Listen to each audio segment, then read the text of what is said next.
और देखिए, प्रदेश में वन्यजीवों की गणना जारी है। कल सुबह 8 बजे तक 24 घंटे ये वन्यजीवों की गणना चलेगी। वाटर होल पद्धति से वन्यजीव गणना का काम शुरू हो चुका है और अब एसोसिएट एडिटर निर्मल तिवारी हमारे साथ जुड़ रहे हैं। सीधे लाइव उनका रुख करेंगे और हम बताएंगे आपको किस तरीके से ये गणना का कार्य वहां पर चल रहा है। निर्मल जी, बताइएगा, क्योंकि सुबह 8 बजे से शुरुआत तो हो गई गणना की, कल सुबह तक ये जारी रहने वाला है, लेकिन किस तरीके से वहां पर गणना का कार्य चल रहा है?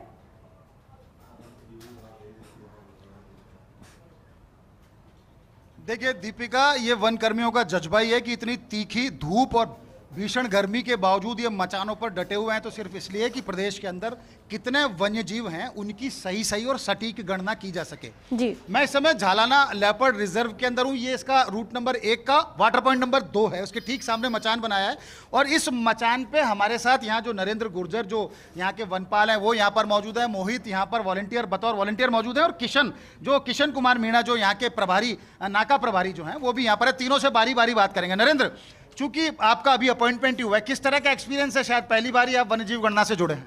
हाँ, पहली बार ये साहब मेरा ये, और इधर लगाया गया है कि जो वाटर पॉइंट है इस पे जो भी जनगणना के लिए जो भी जीव आएंगे उसको टाइम टू टाइम जो भी आएगा उसकी जितनी भी संख्या है वो हमें नोट करनी है यहाँ पे। वो संख्या नोट करनी है। मोहित, क्या पहले भी आप कभी ऐसे एनिमल सेंसस में रहे, इसमें वाइल्ड लाइफ सेंसस में, और किस तरह का एक्सपीरियंस और अभी तक कितना इस अगर वाटर पॉइंट की बात करें तो कितना यहाँ पर वाइल्ड लाइफ आपने अभी तक इसमें नोटिस किया और यहाँ पर चेक किया क्या है? सर, मैं पहली बार ऐसा मौका मिला है ऐसा करने को और अभी तक 5 जानवर नोट किए हैं, 5 रोजड़े।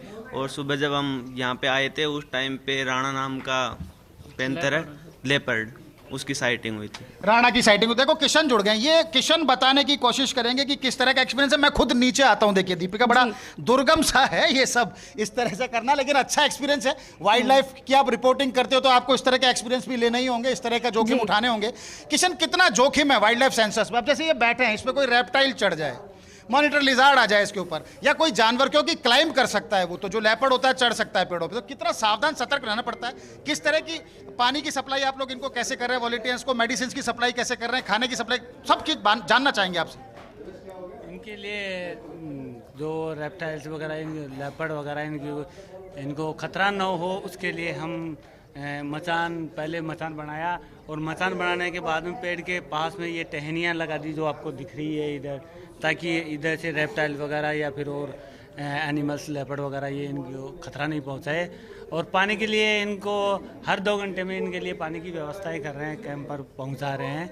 और किसी अगर तबीयत ख़राब हो जाए तो उसके लिए पहले इनको मेडिसिन दे के भेजा है ताकि तुरंत ये हैंड टू हैंड ले सके। देखिए दीपिका, 2 तरह की जंग होती है। एक वो जंग जो सीमा पे लड़ी जाए, दूसरी जंग वो जिसमें आप एक में तो देश को सुरक्षित रखते हो, देशवासियों को सुरक्षित रखते हो, एक वो जिसमें आप अपने इकोसिस्टम को सुरक्षित रखते हो, अपने एनवायरमेंट को सुरक्षित रखते हो, अपनी वाइल्ड लाइफ को सुरक्षित रखते हो। तो ये ग्रीन आर्मी है। ये ग्रीन आर्मी के सदस्य हैं जो जान जोखिम में डाल करके विपरीत परिस्थिति, विपरीत मौसम में भी अगले 24 घंटे तक डटे रहेंगे। देखिए, ये दिन का समय है, बड़ा आसान लगता है, लेकिन घुटने मुड़े रह जाते हैं। आप जो थाइज होती है वो भरी रह जाती है, हिल भी नहीं पाते हैं। यहाँ पर मेडिसिन समय पर नहीं पहुंच पाती, कई बार पानी समय पर नहीं पहुंच पाता। ऐसे में 24 घंटे डटा रहना, खासकर शाम के वक्त, जब आज वैशाख पूर्णिमा, हालांकि उतना अंधेरा नहीं रहेगा क्योंकि आज तो धवल चांदनी में ये गणना की जाएगी, लेकिन उसके बावजूद रात्रि में यहाँ डटे रहना, खासकर शाम को 7 बजे। लेकिन निर्मल जी, एक बात और समझाइए, ये जो 2 लोग अभी मचान पर हमें नजर आ रहे हैं, क्या ये कल सुबह तक इसी तरीके से यहाँ पर बैठने वाले हैं, इसी तरीके से मॉनिटरिंग करने वाले हैं, पूरे वन्य जीवों की गणना करने वाले हैं, या फिर ये शिफ्ट के अकॉर्डिंग होता है? निश्चित, बिल्कुल। मैं ऊपर चढ़ता भी और इनसे दोबारा बात भी करूंगा। बिल्कुल, ये 24 घंटे यहीं बैठेंगे। जो मतलब यहाँ पर करीब 26 मचान है जयपुर प्रादेशिक रेंज में, उसमें 2-2 के संख्या में सब बैठे हैं, यानी 52 लोग बैठे हैं। 24 घंटे इनको बैठना है। एक बार इन्हीं से पूछते हैं, क्या 24 घंटे के लिए आप तैयार हैं विपरीत परिस्थिति में बैठने के लिए? जी, हम तो तैयार क्या हैं। इसके लिए प्रशिक्षण लिया था कोई? जी, हमें रेंद्र साहब के द्वारा भी 4 दिन से प्रशिक्षण दिया गया था इसके लिए कि कैसे आपको वहाँ हैंडल करना है, मौसम के हिसाब से कैसे रहना है, क्या खाना है, क्या पीना है, और कैसी जो ऊपर मचान पे आपको जानवरों के बारे में साइटिंग करनी है, देखनी है वहाँ पे। देखिए दीपिका, ये पानी का वो कैंपर है। मैं वन मंत्री महोदय संजय शर्मा जी भी अगर टीवी देख रहे हो तो उनसे भी कहूंगा कि आप देखिए कि आपकी सदस्य, जो आपकी टीम के सदस्य हैं, चीफ वाइल्ड लाइफ वार्डन पवन उपाध्याय को बताना चाहूंगा, आपकी ग्रीन आर्मी के सदस्य कैसे विपरीत परिस्थितियों में बैठे हैं। ये पानी का कैंपर है जिसमें 5 लीटर पानी है।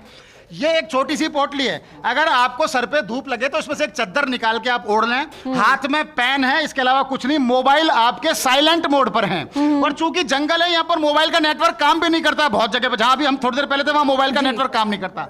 सामने वाटर पॉइंट है, आपको यश दिखाने की कोशिश करेगा, ठीक सामने वाटर पॉइंट। इनके नीचे से गुजरते हुए जब वाइल्ड लाइफ वहां पहुंचेगी, सामने से आएगी, उसकी गणना करना, उसकी फोटो लेना, कैमरा ट्रैप में उसकी फोटो ना, उसका सही मिलान करना निश्चित तौर पर चुनौतीपूर्ण। कितनी प्रखर धूप, ठीक ऊपर मैं यश को दोबारा कहूंगा, आपको दिखाएंगे, चिलचिलाती धूप पड़ रही है ऊपर। ये झाड़ियों का जो हम पेड़ है, इसमें सिर्फ झाड़ियां हैं, क्योंकि इस समय गर्मी है तो पेड़ों में शाख पे पत्ते नहीं है, और पत्ते नहीं है तो छाया नहीं है, छाया नहीं है तो ऐसी धूप में आपको बैठना पड़ेगा। तो निश्चित तौर पर ग्रीन आर्मी के इस जज्बे को सलाम, जिस तरह से ऊपर बैठे हैं, जिस तरह से लगातार मॉनिटरिंग कर रहे हैं। किशन जैसे लोग जो लगातार मॉनिटरिंग कर रहे हैं, रेंजर यहाँ के जो सुरेंद्र शर्मा है लगातार मॉनिटरिंग कर रहे हैं, जगदीश गुप्ता डीसीएफ कर रहे हैं, यहाँ मोहनराज जो यहाँ के सीसीएफ है वो कर रहे हैं, और तमाम जो अधिकारी।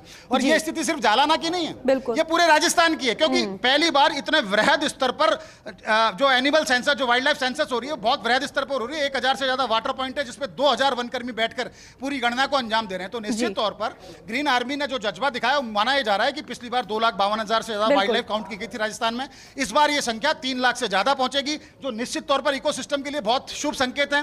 वो वन और पर्यावरण के लिए शुभ संकेत है, और वो एंटायर टीम के लिए, उनके जज्बे के लिए शुभ संकेत है कि बिना संसाधनों के, बिना पर्याप्त मैन पावर के, अगर इस तरह का पूरा एक वाइल्ड लाइफ सेंसस को, एक बहुत बड़े मेजर वाइल्ड लाइफ सेंसस को ये लोग कर रहे हैं, तो इनके जज्बे को सलाम। फर्स्ट इंडिया न्यूज की तरफ से मैं इन सभी का आभार भी व्यक्त करता हूं, और हमारे दर्शकों को कहूंगा कि इनको सपोर्ट करें। आप यहाँ जब घूमने आते हैं, लेपर्ड देखने आते हैं, लेपर्ड नहीं देखें, इनको भी देखें कि लेपर्ड्स को किस तरह से मैनेज कर रहे हैं। तो ये एक बहुत सुखद संकेत है, उम्मीद की जानी चाहिए। जब कल सुबह 8 बजे वन्यजीव गणना या आकलन पूरा होगा, तो इसके सुखद परिणाम भी सामने आएंगे। ठीक है निर्मल जी, बहुत शुक्रिया इन तस्वीरों के लिए और पूरी जानकारी।